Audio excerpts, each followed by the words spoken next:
Bismillahirrahmanirrahim. İyyâke na'budu ve iyyâke nestaîn.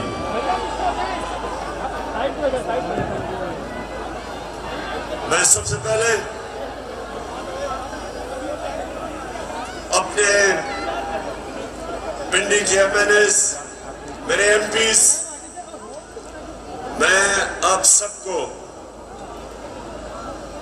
مبارک دیتا ہوں، خراج تحسین پیش کرتا ہوں کہ آپ نے اتنے تھوڑے وقت میں یہ جلسے کو آرگنائز کیا، اور ماشاءاللہ لیاقت باغ میں اس طرح کا جلسہ، اس طرح کی رونق، میں آپ سب کو، آپ کو بھی، میری بہنوں کو بھی، نوجوانوں کو بھی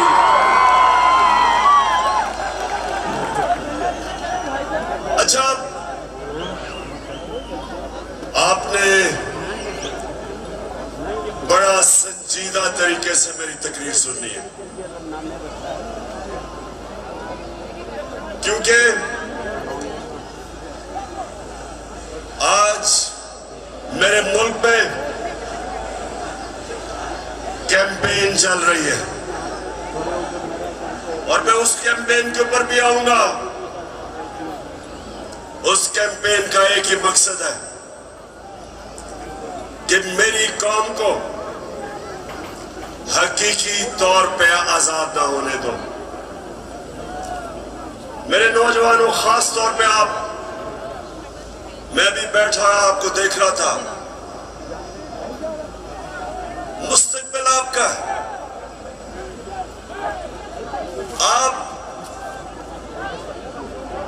آپ نے یہ فیصلہ کرنا ہے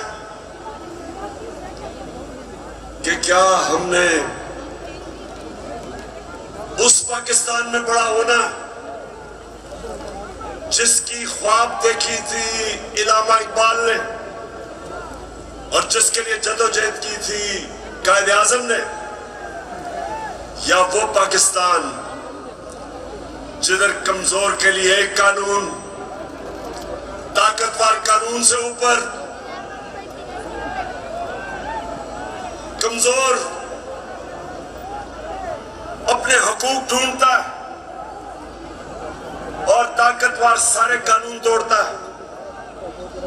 یہ پاکستان جس طرف جا رہا ہے، میرے نبی صلی اللہ علیہ وسلم نے تقریباً 1500 سال پہلے کہا تھا کہ تمہارے سے پہلے بڑی قومیں تباہ ہوئیں، جو کمزور جب چوری کرتا تھا تو جیل میں ڈال دیتے تھے، لیکن جب طاقتور جرم کرتا تھا تو وہ معاشرہ ان کو نہیں پکڑتا تھا، قوم تباہ ہو جاتی تھی۔ آج اگر ہماری قوم ایک عظیم قوم نہیں بن سکی تو وہ جو میرے نبی صلی اللہ علیہ وسلم نے 1500 سال پہلے کہا تھا، اس وجہ سے نہیں ہو سکی۔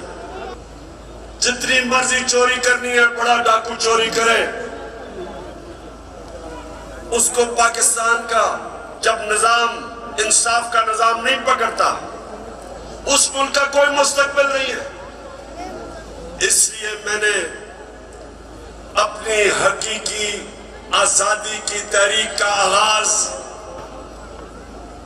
جو آج میں شروع کر رہا ہوں، میں نے لیاقت باغ سے کیا، کیونکہ یہ ایک ایسا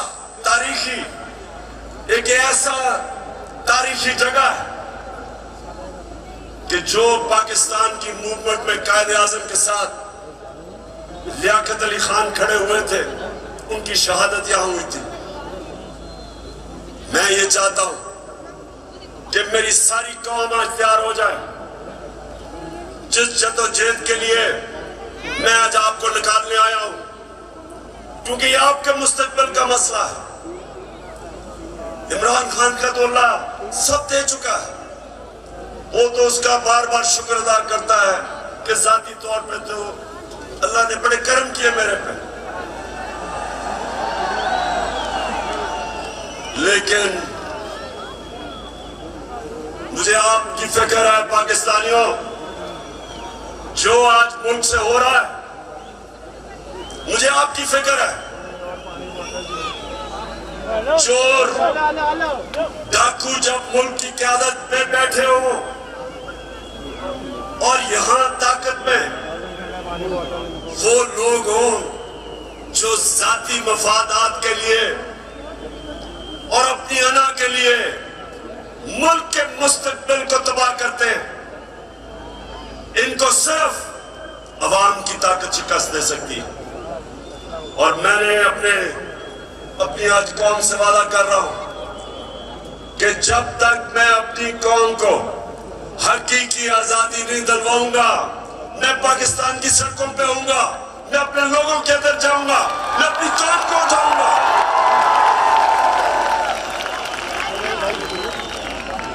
کیوں؟ نوجوانوں سنو، کیوں عمران خان کو ہٹانے کی ضرورت پڑی؟ کیوں بیرونی سازش؟ کیوں بیرونی سازش سے عمران خان کو ہٹایا گیا؟ ذرا سنیں وجہ کیا تھی. کیا عمران خان ملک کے پیسے چوری کر کے باہر بڑے بڑے محلات خرید رہا تھا؟ کیا یہ ملک کے پیسے منی لانڈرنگ کر رہا تھا؟ کیا لوگوں کی زمینیں چوری کر رہا تھا، قبضے کر رہا تھا، فیکٹریاں بنا رہا تھا؟ میں نے جتنی دیر قیادت کی اس سے کم ٹائم پہ جب نواز شریف 1990 میں آیا تھا 17 فیکٹریاں بنا چکا تھا. 17 فیکٹریاں بنا چکا تھا. میں صرف کیوں نکالا نواز شریف کو؟ کیوں نکالا؟ کیونکہ اس نے چوری کی تھی. لیکن عمران خان کی رجیم چینج کیوں کی گئی؟ کیونکہ وہ امریکہ کی نوکری نہیں کرنا چاہتا تھا.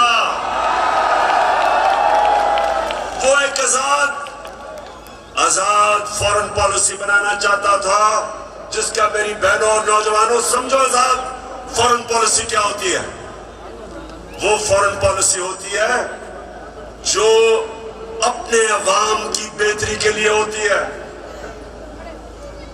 جو فورن پالیسی دوسرے ملکوں کے مفادات کی حفاظت کرنے کے لیے ہوتی ہے اور اپنے لوگوں کو دوسروں کے لیے قربان کرنے کے لیے ہوتی ہے. اس فورن پالیسی کے خلاف میں آیا تھا.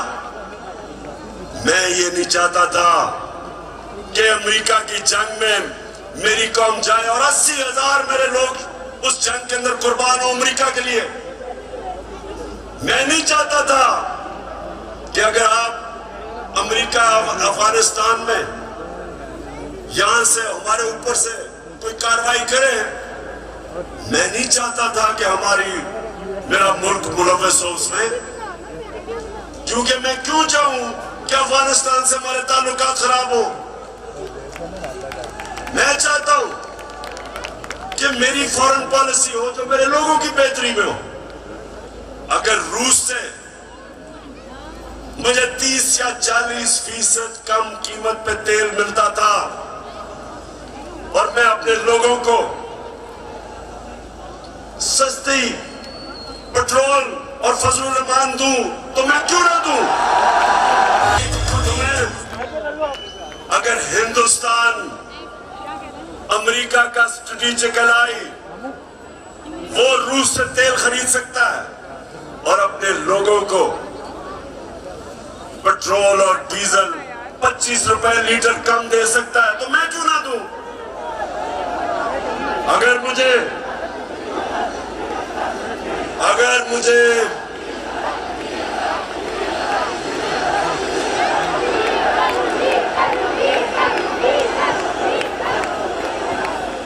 سنیں نوجوانوں، یہ ضروری ہے سننا.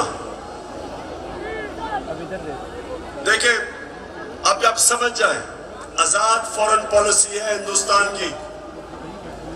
ان کا ملک سارے فیصلے کرتا ہے اپنے لوگوں کی بہتری کے لیے.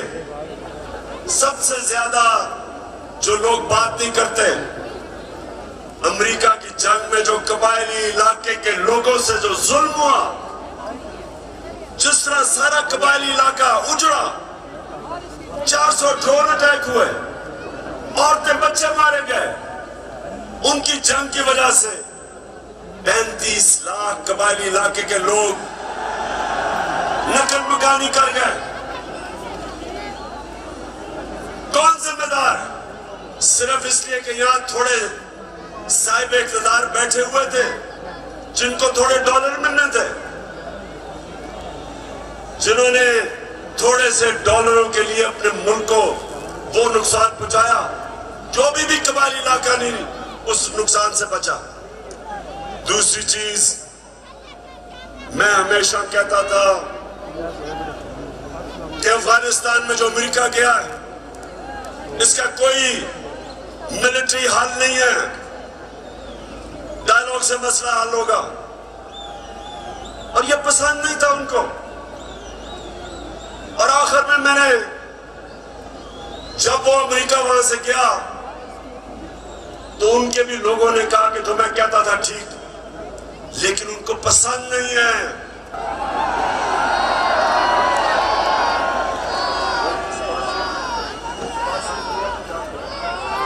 اچھا سنیں، اب یہ بڑا ضروری ہے آپ نے سننا، کیونکہ میں نے آج آپ کو خاص آغاز کر رہا ہوں اپنی حقیقی آزادی کی تحریک، اور میں سب کو تیار کر رہا ہوں۔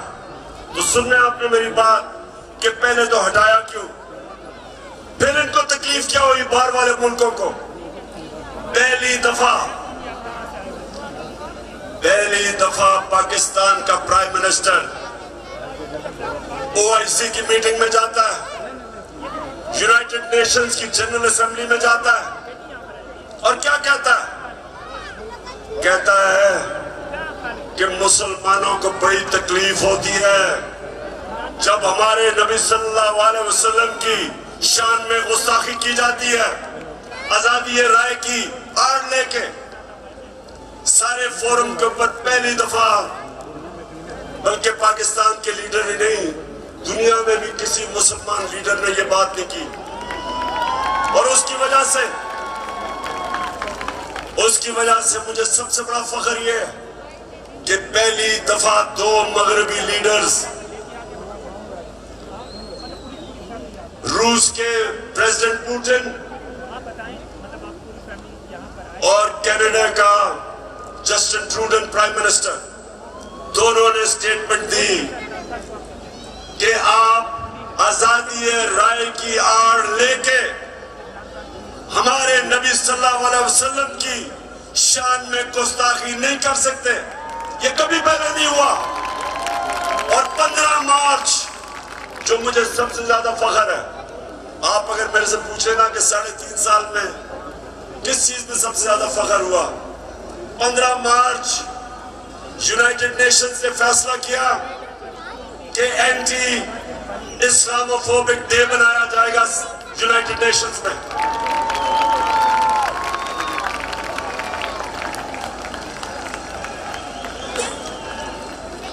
تو میرے پاکستانیوں، یہ وہ لوگ جو عادی ہوئے تھے، وہ طفل کیا کرے گا جو گھٹنوں کے بل چلے، ان کے عادی ہوئے تھے، ان کو پسند نہیں آیا۔ یہ پورا سازش ہوئی، ڈونلڈ لو نے دھمکی دی، سازش پہلے سے ہوئی تھی، اور انہوں نے تب وہ گورنمنٹ گرائی جو اس وقت 17 سال کے بعد سب سے بہتر معاشی ترقی کر رہی تھی۔ 17 سال کے بعد آخری 2 سال میں 5.6% اور 6% پاکستان اکنامکلی ہماری گروتھ ریٹ تھی، ہماری دولت میں اضافہ تھا۔ اس گورنمنٹ کو گرایا جس کی ریکارڈ ایکسپورٹس تھی، ریکارڈ ٹیکس کلیکشن، بیرون ملک پاکستانیوں نے ریکارڈ ریمیٹنسز بھیجی، اس گورنمنٹ کو انہوں نے گرایا۔ کسانوں کے لیے بہترین جو ہم نے پیکیجز دیے، ریکارڈ فصلیں ہوئی، उस घमंड को इन्होंने गिराया। ये जरा देखें, हो के आया हूँ मैं, यूएई के हो गया, अभी मैं तुर्की हो के आया हूँ, और मैंने उन भाइयों को कहा कि आप हमारे बड़े अजीम भाई हैं, हमेशा आपने हमारी मदद की। और मैंने यही कहा, जब मैं आया हूँ तो आप समझे कि शायद ही मांगने आया, मैं मांगने नहीं आया, लेकिन मजबूरी है। और आप जिस तरह माजी में 75 साल में आपने हमारा हाथ बढ़ाया है, कुछ ऐसा आप हाथ उठाने का मैं वादा करता हूँ कि इंशाअल्लाह हम पूरी कौम, हम मिलकर दिन रात, हमेशा आपने हमारी मदद की। और मैंने यही कहा, जब मैं आया हूँ तो आप समझे कि शायद ही मांगने आया, मैं मांगने नहीं आया, लेकिन मजबूरी है।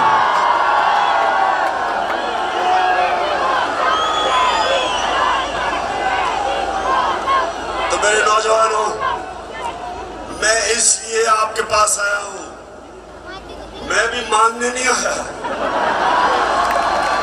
मैं आपको तैयार करवाने आया हूँ कि अगर इस वक्त मेरी कौम खड़ी नहीं होगी, इस तरह के लोगों की गुलामी करेंगे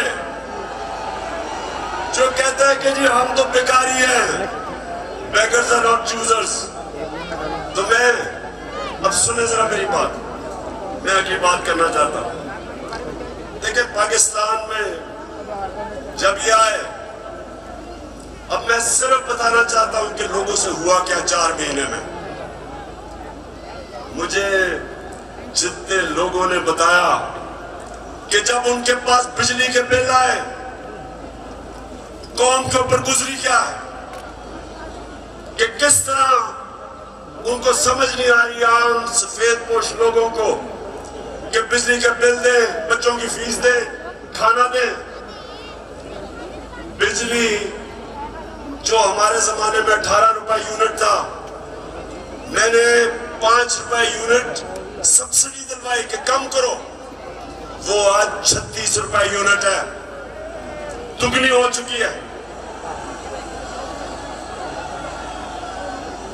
आज हमारी इंडस्ट्री जो सबसे तेजी से लार्ज स्केल मैन्युफैक्चरिंग तेजी से जो बढ़ रही थी, दौलत में इजाफा हो रहा था, सारे बर्रे सगीर में सबसे ज्यादा रोजगार पाकिस्तान में था वर्ल्ड बैंक के मुताबिक।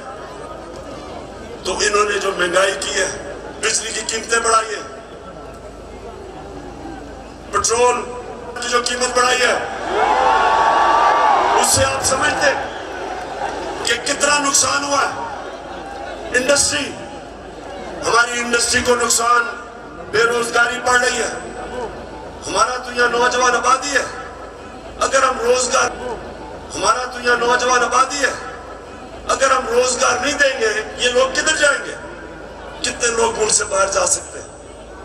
तो ये जो मैं आज आपके पास सिर्फ अब आपको बताऊं कि मैं ये जरा आज आप सिर्फ थोड़ा आराम से सुने कि इन्होंने किया क्या है। पहले मैं आता हूं ताकि आपको पता है, हमने हमजा कुकड़ी को शिकस्त दी और आपको पता है उसका मुर्गी का कारोबार है। तो जब हम आए थे, मुर्गी का गोश्त केजी जो बिक रहा था, ये हमारे दौर में साल पहले 160 रुपए केजी, आज पहुंच गया 270 रुपए केजी। पेट्रोल एक साल पहले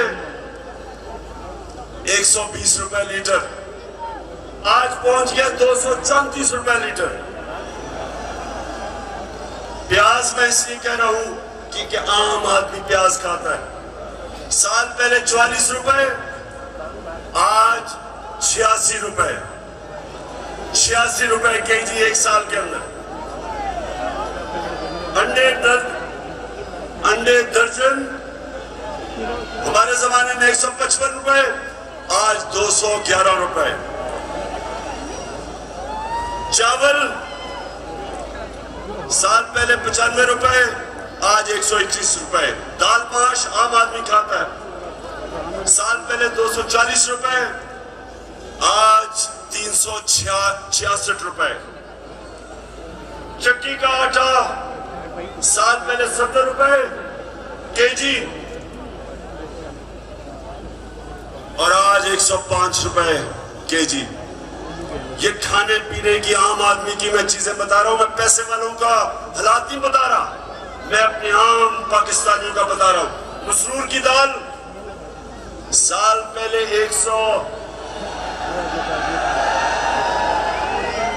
157 रुपए केजी और आज 330 रुपए केजी। ये सुनते रहे, ये महंगाई कम करने आए थे। घी साल पहले 850 रुपए, आज 1420 रुपए।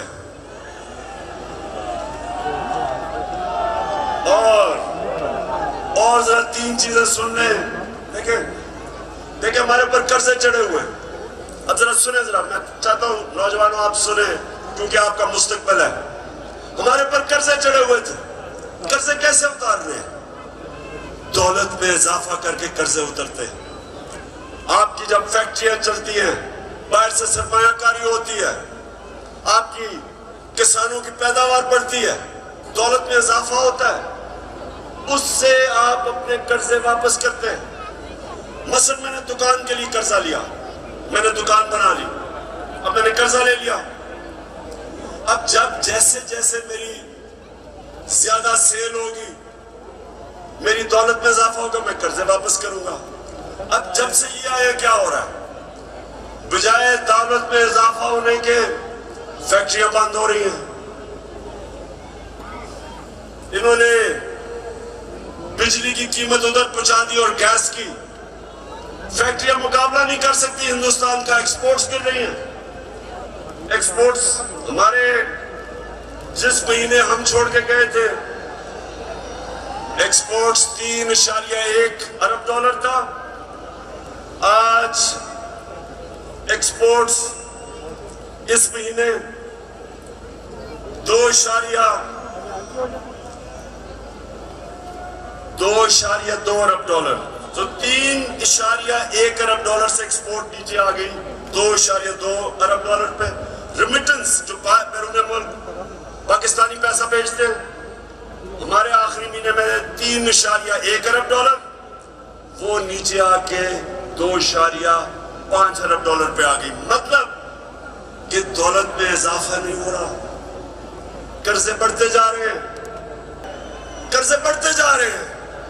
कर्जे वापस कैसे कर रहे हैं? दौलत में तो इजाफा नहीं हो रहा। और इसलिए मेरे पाकिस्तानियों, इसलिए मैं इनको कहता हूं कि एक ही तरीका है इस मुल्क को इस दलदल में जो घुसा रहे हैं निकालने का, और वो है साफ और शफाफ इलेक्शन। एक ही रास्ता। लेकिन ये सारे खौफजदा, इन्होंने जब हुकूमत कराई, नौजवानों सुनो, हुकूमत जब करवाई, इनका ख्याल था पार्टी का जनाजा निकल गया। उसके बाद जब पब्लिक सड़कों पे आ गई, इन्होंने 25 मई को हमारे ऊपर जुल्म किया दहशत फैलाने के लिए। उसके बाद 17 जुलाई को बाई इलेक्शन हुआ पंजाब का, हमजा कुकड़ी फारिग हो गया, हम जीत गए।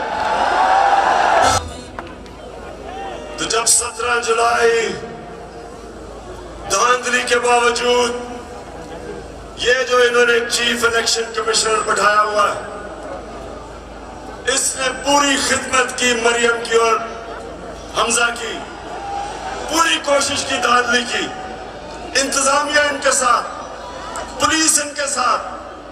उसके बावजूद पाकिस्तानी कौम, पंजाब के लोग इतनी तादाद में निकले कि इलेक्शन हार गए धांधली के बावजूद। उसके बाद इनको और खौफ आ गया। उसके बाद इन्होंने एक और प्लान लेके आए। इन्होंने कहा अगर हम अब इलेक्शन करवाएंगे तो ये तो 2/3 अक्सरियत ले जाएगी तहरीक इंसाफ।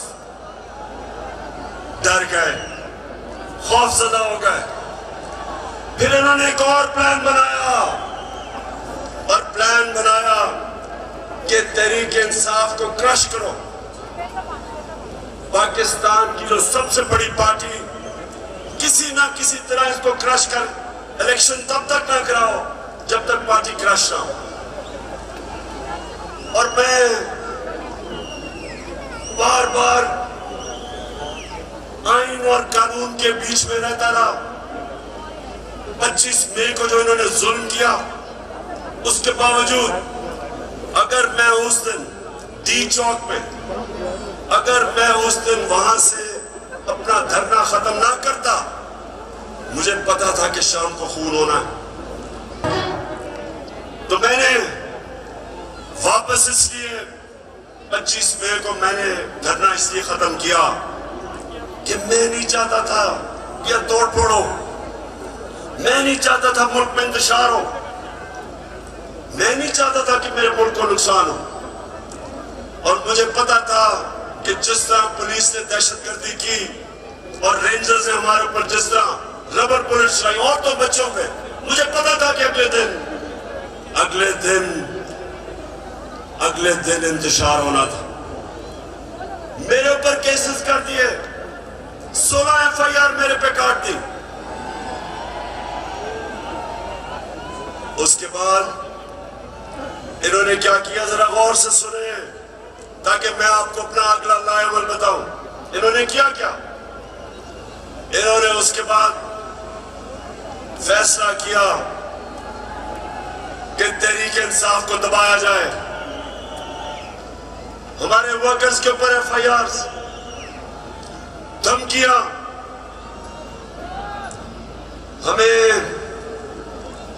हमें ये कहा गया कि जनाब अगर आप किसी किस्म का,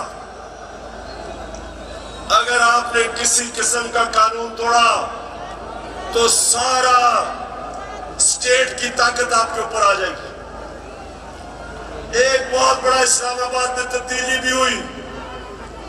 एक मिस्टर एक्स उधर लाहौर में और एक मिस्टर वाई को इस्लामाबाद लाया गया हमें सीधा करने के लिए।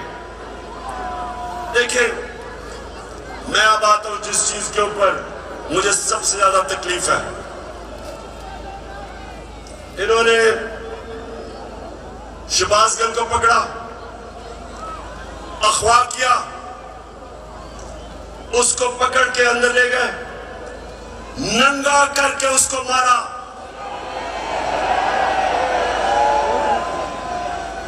दो तीन दिन तक मुझे तो पता नहीं चला।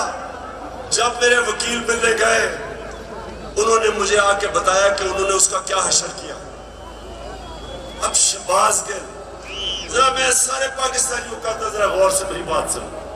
वो एक प्रोफेसर है, वो अमेरिका में कॉलेज में पढ़ाता है। वो अपने मुल्क के लिए आया कि यहां वो भी एक नए पाकिस्तान के लिए जद्दोजहद करेगा। उसका कितना बड़ा जुर्म था, कितना बड़ा जुर्म था कि पहले उसको उठा के उसकी गाड़ी का शीशा तोड़ा, उसको उठा के ले गए। उसके ड्राइवर की बीवी को उठा लिया, 10 महीने की बेटी उसको ले गए और उसको नंगा करके इन्होंने उसको मारा, उसकी तस्वीरें बनाई। जब वो ज़हनी तौर पे जब वो डिस्टर्ब हुआ तो उसकी तस्वीरें बनाई। वो लोग जिन्होंने ये किया, मैं उन सारों को आज उनसे मुखातिब हूं कि आप सोचें कि आपसे ये होगा, कभी हुआ तो आपके और आपकी फैमिली के ऊपर क्या गुजरेगी। सोचे, एक इंसान की आप डिग्निटी खत्म कर रहे हैं। उसको जानवर भी इस तरह की हरकतें नहीं करते। अल्लाह कुरान में कहता है कि मैंने इंसान को वो सलाहियत दी है कि फरिश्तों से भी ऊपर बना दिया, लेकिन साथ वो ये भी कहता है कि जब इंसान गिरता है वो जानवरों से भी नीचे चला जाता है। یہ جو انہوں نے کیا یہ جانوروں سے بھی نیچے چلے گئے. پھر جھوٹ بولا جاتا ہے, سارے ڈرے ہوئے ہوتے ہیں, سپرنٹینڈنٹ سچ نہیں بتاتے کہ اس کے اوپر تشدد ہوا, چھپانے کی کوشش کی جاتی ہے. اور مجھے جو افسوس ہوا کہ میجسٹریٹ زیبا جب آپ کے سامنے ایک آدمی آیا اور تشدد پولیس کر چکی تھی اس پہ, کیا آپ کو واپس پولیس کے پاس اس کو بھیجنا چاہیے تھا؟ آپ کو تفتیش نہیں کرنی چاہیے تھی؟ یہ آپ کو انصاف کا تقاضا تھا کہ جب ایک آپ کو نظر آ رہا تھا کہ وہ بالکل ٹوٹ چکا تھا جو انہوں نے اسے ظلم کیا تھا, اس کے باوجود واپس بھیج دیا پولیس کے پاس, اور پھر کہتے جی کسی کو توہین ہو گئی. یہ آپ جو اتنا بڑا رتبہ ہے جج کا, اس سے آپ انصاف نہیں کر رہے. اور جو آئی جی اور ڈی آئی جی اسلام آباد, ان کے اوپر دونوں کے اوپر کیسز ہم نے درج کروائے, آپ ان کے اوپر ایف آئی آر کٹوائیے. اور میں ساری اپنی قوم کو کہتا ہوں کہ یہ آزاد ملکوں میں ایسی چیزیں نہیں ہوتی, صرف غلام ملکوں میں جدھر آپ کے حقوق نہیں ہوتے, جدھر انصاف نہیں ہوتا, جدھر آئین کی اور قانون کی بالادستی نہیں ہوتی, ان قوموں میں یہ ہوتا ہے. وہاں لوگ غلام ہوتے ہیں, وہ کبھی اوپر نہیں آ سکتے. جس قوم کے اندر انصاف نہیں ہوتا وہ کبھی اوپر نہیں آتی. نبی صلی اللہ علیہ وسلم نے مدینہ میں لوگوں کو انصاف دے کے آزاد کر دیا تھا. انہوں نے سب کو قانون کے سامنے ایک برابر کھڑا کر دیا تھا. کوئی طاقتور کسی کمزور پہ ظلم نہیں کر سکتا تھا, اس لیے وہ آزاد ہو گئے تھے. ہمارا ہر جگہ یہ جو شہباز گل کا کیس ہے کہ نواز شریف نے اس سے بہت بری باتیں پاکستانی فوج کے خلاف کی ہیں. دیکھیں ذرا ان کی ٹیپ سے انہوں نے کیا کیا کہا ہوا پاکستانی فوج کے اوپر. نواز شریف نے, خواجہ آصف نے, مریم نے, ان کو کیوں نہیں پوچھتے؟ کیونکہ وہ طاقتور ہیں. وہ بیچارہ امریکہ سے آیا تھا, کیا کہ اس کو پوچھنے والا کوئی نہیں, اس کو اس طرح اپنے ذلیل کر کے. اور مجھے شرم آتی ہے کہ ہمارے ملک میں اس طرح کی انسانوں کو ذلیل کیا جاتا ہے. اور انشاءاللہ اس کا ہم پورا قانونی طور پہ ہم پورا انصاف لے کے رہیں گے اس کے اوپر. صاحب, آپ نے ہماری اچھی بھلی چلتی حکومت کو رخصت کروایا, ججوں سے زور زبردستی فیصلے آپ نے لکھوائے. جنرل باجوہ صاحب, آپ کو 2018 الیکشن میں عوام کے مینڈیٹ کی چوری کا حساب دینا ہے. ہاں, نواز شریف نے یہ ضرور کیا کہ اس نے کرداروں اور اداروں کے درمیان ایک واضح لکیر کھینچ لی ہے. ایک یا دو افراد ادارہ نہیں ہوا کرتے, ایک یا دو افراد اداروں کی بدنامی کا باعث بنا کرتے ہیں.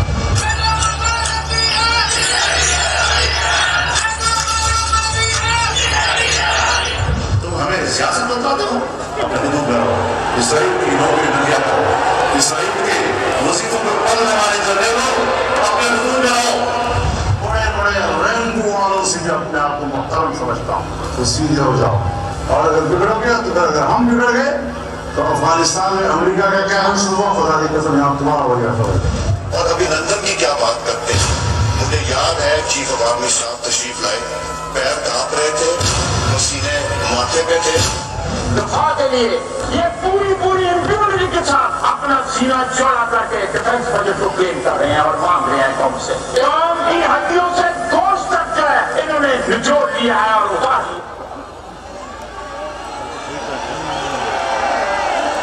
کیوں پنڈی, آپ جج بنے اور آپ فیصلہ کریں کہ یہ ہماری فوج کو کیا یہ نقصان پہنچا رہے ہیں یا یہ ڈیمیج کرتے تھے, یا وہ جو شہباز قلعے کا وہ آپ کو پتہ بھی نہیں چلے گا اس نے کیا کہا اس کے مقابلے میں. بہرحال اگر اس نے کچھ کہا تو اس کے پاس عدالت میں جائے, قانون بنے ہوئے. لیکن नंगा करके किसी के ऊपर तशद्दुद करना, ये किसी भी इंसानी माशरे में नहीं होता। ये सिर्फ जानवरों के माशरे में, बल्कि वो भी मैं कहूंगा कि ऐसे नहीं होता। अच्छा, अब जो इनकी गेम है, इनकी गेम ये है कि ये शहबाज गिल को मिसाल बनाई जाए। ARY जो कि हमारा मौक़िफ़ तहरीक इंसाफ का मौक़िफ़ पेश करता था, जो पाकिस्तान की नंबर 1 चैनल बन चुकी थी, उसको सिर्फ इसलिए बंद किया गया कि जनाब किसी तरह तहरीक इंसाफ का मौक़िफ़ न पेश किया जाए। पैमरा को इस्तेमाल, अब पैमरा भी आ गया। पैमरा कहता है कि जनाब इमरान खान की लाइव तकरीर नहीं हो सकती। क्या जुर्म किया इमरान खान ने? उसके बाद सोशल मीडिया, उनके बच्चों को पकड़ पकड़ के धमकियां दी जाती है। मीडिया की कोई बात करे उनको धमकी दी जाती है। अब जरा ये सुने कि ये जो आपके इस वक्त खैर ख्वाह बैठे हुए गवर्नमेंट में, ये क्या कहते हैं? जिनकी वजह से होता है, जिनकी मदद से होता है, हम उनकी मदद नहीं लेना चाहते और हम चाहते हैं कि अगली हुकूमत का फैसला पाकिस्तान की आवाम पे। अदम एतमाद सौदे के बगैर मुमकिन हो। यहाँ पर अदम एतमाद का जो निज़ाम है इस्टेब्लिश के बगैर मुमकिन नहीं है। कोई डील करके इक़्तिदार नहीं चाहती। पाकिस्तान में तहरीक अदम एतमाद उस सूरत में अमूमन कामयाब होती है जब इस्टेब्लिशमेंट आपकी पुष्ट पे हो। इस्टेब्लिशमेंट करती है, वो डील कर दी जाओ। जब भी अदम एतमाद से होते हैं तो यकीनन डील करती है। इस्टेब्लिशमेंट के बगैर अदम एतमाद की तहरीक को कामयाब नहीं किया जा सकता, क्योंकि इस्टेब्लिशमेंट भी एक तीसरी कुव्वत के तौर पे या टॉप कुव्वत के तौर पे पार्लियामेंट, इस्टेब्लिशमेंट भी एक तीसरी कुव्वत के तौर पे या टॉप कुव्वत के तौर पे पार्लियामेंट में यानी मुकर्रम खुद जो है मौजूद है। तो मैं ये सवाल पूछता हूँ, कौन किसको बदनाम कर रहा है? तो मैं आखिर में अपनी तकरीर खत्म करने से पहले बलूचिस्तान के लोग, सिंध के लोग और राजनपुर और डेरा गाजी खान जिधर सैलाब आए हुए हैं उधर के लोगों के लिए एक तो हम दुआ भी करते हैं, और मैं सारी गवर्नमेंट्स को, पंजाब की गवर्नमेंट को कह रहा हूँ कि पूरी तरह मदद करें हमारे इलाकों में। KP की गवर्नमेंट को कहूंगा कि जो भी हम कर सके बलूचिस्तान में करें, और जो भी हालात है मैं चाहूंगा कि जो हमारे लोग बड़े खुल के ऐसे मौके पे मोबिलाइज होते हैं, इन लोगों की मदद करें, क्योंकि लोग इस वक्त सैलाब की वजह से बहुत मुश्किल में हैं। और आखिर में मैं ये भी मुबारक देना चाहता हूँ सबको कि अभी जो कराची में बाई इलेक्शन है, तहरीक इंसाफ जीत गई है पाकिस्तान से।